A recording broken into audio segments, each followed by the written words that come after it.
Je voulais tellement pas que des gens se sentent autant blessés par moi et je suis vraiment désolée pour ça. Je voulais pas faire du mal à qui que ce soit. Je me suis pas rendu compte que ça se serait perçu comme ça. Écoute-moi bien, je vais te retrouver, toi et toute ta famille. On va te harceler comme jamais, te traquer. T'es pas prête, tu vas connaître enfin l'horreur pour toi et tout ton entourage. J'ai plus qu'à trouver ton adresse. T'oses harceler, la partie ne fait que commencer. Le karma n'épargne personne, grosse truie. Je sors plus de chez moi, j'ai peur qu'on m'attaque dans la rue, j'ai peur qu'on me reconnaisse.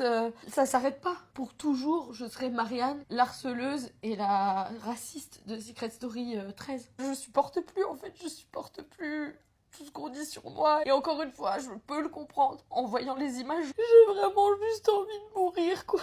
Tu as envoyé, donc après ta sortie, enfin il y a quelques jours d'ailleurs, une note audio donc au PDG d'Endemol. Je voudrais qu'on l'écoute. Vous m'avez détruit ma vie. Comment j'ai pu vous faire confiance? Écoutez-vous, je me foutre en l'air. Toutes les images qu'on a montrées de moi, c'est normal.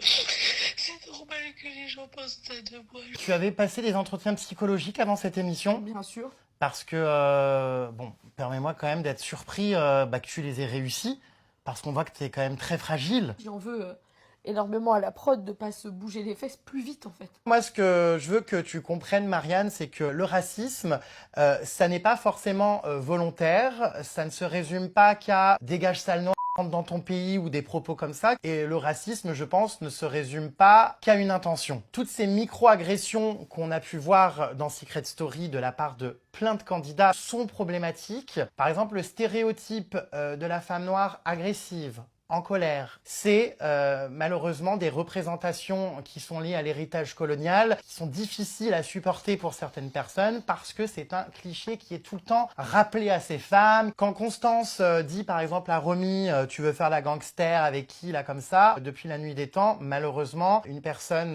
racisée va être associée à quelque chose qui se rapproche de la délinquance, du crime, d'un mauvais comportement. Le mot gangster est très connoté, très péjoratif. Quand Théo demande par exemple à Anita tiens, c'est quoi ton film préféré? Est-ce que c'est pas Casse Départ? C'est un film qui parle de l'esclavage. Donc quand on dit mais Anita, c'est pas ton vrai prénom, c'est pas plutôt Fatoumata, tenir des propos comme ça dans un programme, c'est extrêmement problématique. Finalement, Romy, elle est peut-être aussi le visage et l'image de plein de femmes sur les réseaux sociaux et d'hommes qui souffrent de ça au quotidien. Est-ce que ça te parle quand je te... Parce que moi aussi, hein, j'apprends beaucoup évidemment de ce sujet. Je pense que tous, surtout en tant que blancs, on ne se rend pas compte de ce que peuvent vivre des personnes noires et pas que noires, des personnes de couleur. Je me rends compte que du coup j'ai blessé beaucoup de gens. C'était pas du tout mon intention et pour ça je suis vraiment désolée. Et Romy c'est juste une personne avec qui on s'entendait pas. C'était nos deux caractères qui matchaient pas et ça n'avait rien à voir avec